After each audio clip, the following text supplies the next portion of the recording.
The O Cannabis Conference and Expo returns to Toronto June 1st through the 3rd, and there's still some good booth locations available. This exciting event is free for cannabis retailers and will feature Tommy Chong receiving a Lifetime Achievement Award at the O Cannabis Industry Awards. For more information about exhibiting or to register to attend, go to ocannabis.com. That's OCANNABIZ.com.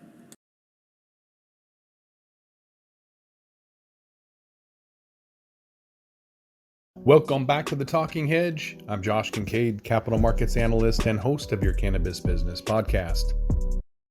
Hi, my name is Rohit Srivastav, and today I am going to give you an introduction and an understanding about what our fund C3 fund does. The theme of our discussion and the presentation is investing using smart frequency trading.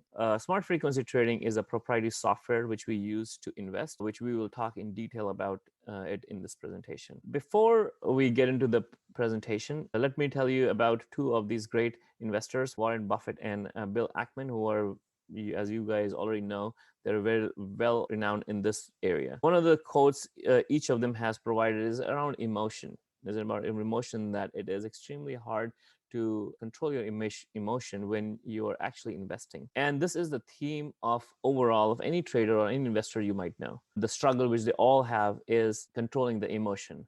One of the themes which I used and during our discussion is the 4 regrets of a trader, which is I wish I would have bought it, I wish I would have sold it, I wish I would not have bought it, and I wish I would not have sold it.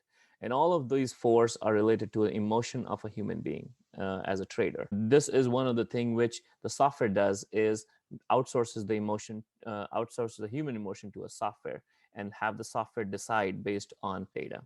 So who we are an innovative hedge fund which focuses on unemotional and AI-based data-driven predicting of stocks in 3 major industries: Chinese industries, cannabis industries, and chips industry. We're still focused on specific industries. We're probably not trying to broadcast it to any industry, but we are focusing on only these 3 industries as we see a great potential in these particular areas. And we use investing the proprietary software, which is the smart frequency trading. Now, what does this smart frequency trading tool actually does? It's an AI system.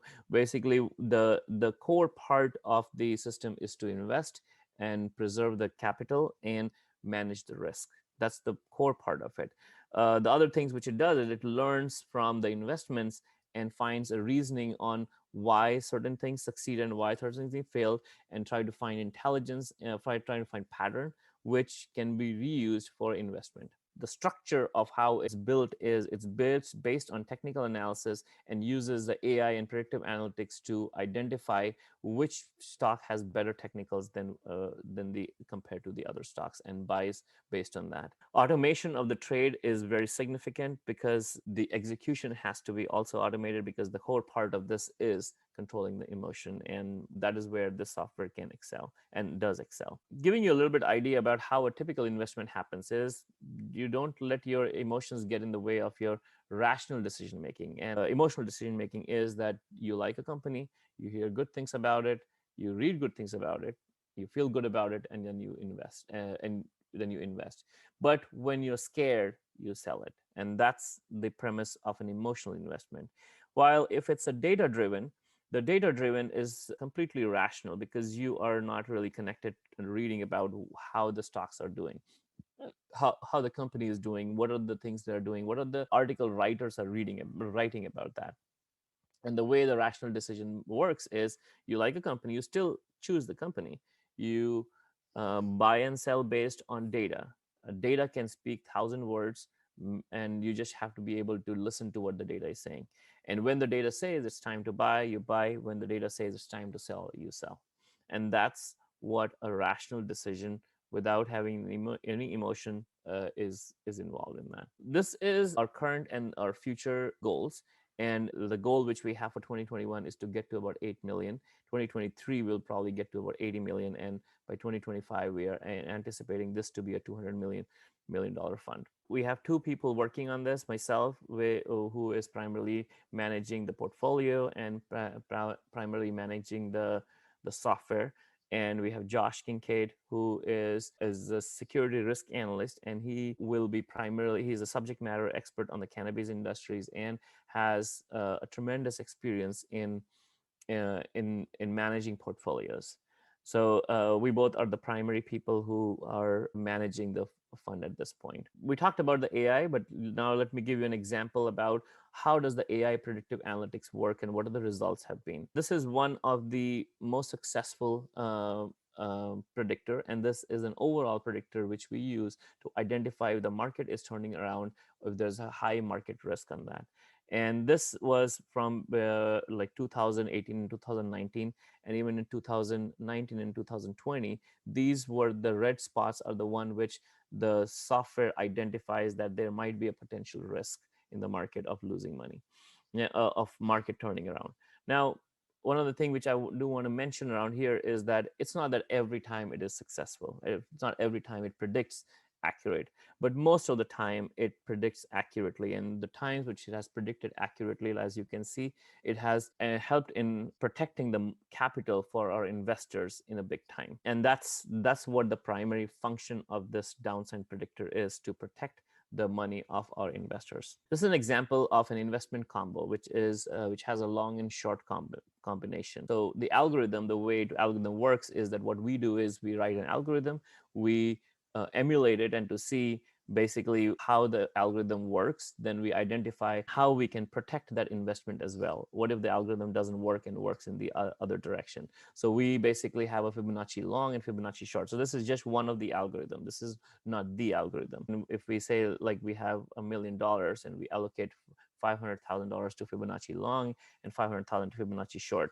and then we emulate this. And based on that emulation, we basically get a maximum loss in a month or a maximum loss in a day or a week.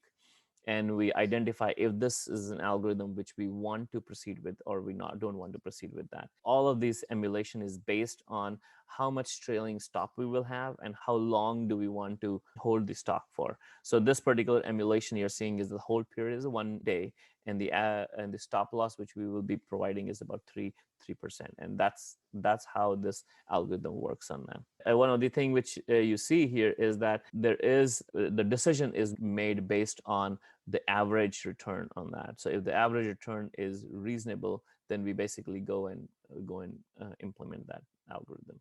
To explain you how these algorithms are architected, I already mentioned that there is multiple algorithms, and protecting all of these algorithms is the overall market indicator, where the market indicator defines if we want to be in the investments or we don't want to be in the investment.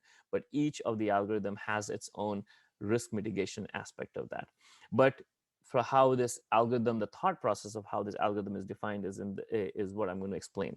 It is very similar to how you buy a house. Like when you buy a house, you basically have some criteria. Why are you buying the house? You basically either want a good school, you want a bigger house, you want to just invest for investment. Then you try to understand what's my affordability. How much price am I looking for? Which school, which community am I looking into that? Then you basically go into more detail, like how big the house should be. Does it needs a backyard? How the kitchen needs to look? How the bedroom needs to look? And then you basically consult with some people. You ask some people and say, hey, what's happening? Is a particular area good enough or it's not? After all of that, you basically make a decision to buy a house. Now, if you break this down, this is based on triggers, filters, and risk mitigation. And what it helps in that is that when you're doing this in the next time, you're basically making decision for next time. And that's similarly how a stock investment works. So what you do is you basically have data triggers. The data triggers and says, hey, these are the triggers for this stock to buy. And then you basically go into a little bit more detail. You understand the cash flow, you understand the volume movement, market cap. Is that a big company to invest or not? Then you go into a little bit more detail, which is the technical indicators. And the technical indicators tells you if this is overall, is it in the positive direction? And after that, you do a little bit of risk mitigation to understand if you invest this much, what is going to be the return of that? And then after that, you make a decision out of that.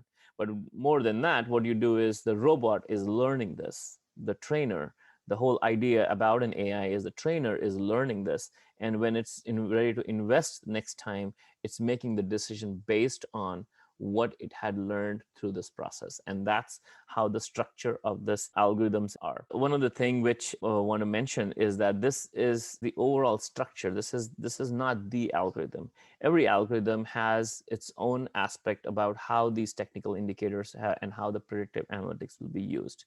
But there are multiple algorithms who are thinking in different ways to get to the best investment possible values. But the key part of that is, like we talked about the smart frequency trading, is that it is the capital preservation, and that is where this product excels. What technologies do we use is our whole technology is set up in Azure, and it's a SQL based system, and the whole the data definition and all the indicators are defined in there. We have all the functions and stored procedures which basically act as trainer on decision makings, and they're executed every day based on what stocks to buy and what not to buy. Some of the fundamental analysis we keep doing that, and Josh, who is an expert in this industry of cannabis, he basically has a lot of insight about what is happening in the industry and what could basically trigger in that.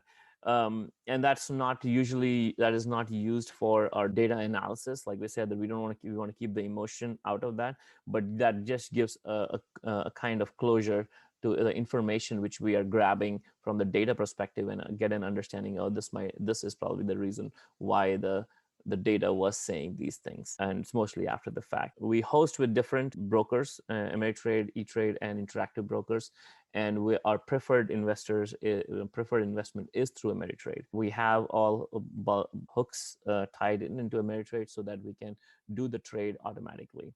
Just leaving you with this slide telling that we are an automated and algorithmic trading, AI based trading system, and this data is very old, but it's still very valid. So very valid in the sense that around 2012 and 2014, 65% of the trades in the US were done by machines. So humans have no chance of winning over the machines. It's like if you tried playing chess with a very smart computer, there will be only few people who would win, not everybody. And that's where we are. That's where we were in 2012 and 2014. It's like 220. So you got to realize that how much of automation of algorithmic trading is happening, and outsourcing that emotion to a machine is the right thing to do. And that's what the base of our product and the base of our fund is. The C3 fund is invest in cannabis, Chinese, and the chip industries with an intelligence, a computerized intelligence behind that, so that we are buying and selling at the right point. And that's all we have. Thank you so much for listening. Please don't hesitate to reach out at rohit@c3fund.com, or my phone number if you have any questions, or even if you want to get an understanding about algorithmic trading or any trading questions, you can feel free to reach out to me. Thank you so much. With that, we're going to roll this one up. I'm Josh Kincaid. This is The Talking Hedge. Don't forget to like, share, and subscribe, or don't, and I'm out. Hi, y'all. I'm Joe, host of Casually Baked, the podcast. If you're curious to explore the highly responsible side of cannabis, farming, and legalization, I'm here to help lighten the stigma and build your canna confidence. Download episodes now of Casually Baked, the podcast, wherever you listen to podcasts. And journey with me through the evolving cannabis culture and discover how and why people like you are adding cannabis to their wellness toolkit. It's time to get casually baked.